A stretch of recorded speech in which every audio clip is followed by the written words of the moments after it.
Hammaga salom jumboshlarim, yaxshimisizlar? Ko'pchilik mijozlarimiz bilmaydi, qaysi kraska stoyki, qaysi biri ne stoyki bilishmaydi. Misol uchun, professional kraskalarning farqiga bormaydigan klientlarimiz, mijozlarimiz ko'p. Misol uchun, hamma borini o'tkazgisi keladi-da, misol bor kraskani sotgisi keladi.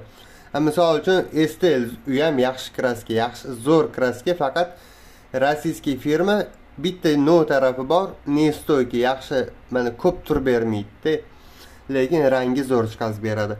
Black, ko'pchilik black desak, qora kraskami deydi. Yo'q, bu firmaning nomi, bu italyanskiy firma. Hamma ba'zi mana ranglari bor, mana. Naturalniy ba'zi hamma ranglari bor. Bu stoyki kraska hisoblanadi. Marfoz turistskiy firma, bu ham stoyki kraska hisoblanadi, juda ham zo'r. Buni ham ranglari juda ham bagati, ranglari ko'p. Mana. Endi o'rtadik xina, bu erkaklar uchun. Обязательно black kraskaga обязательно o'zini oksidini solgan yaxshi. Marfoz kraskaga o'zini oksidini solgan yaxshi. Mana.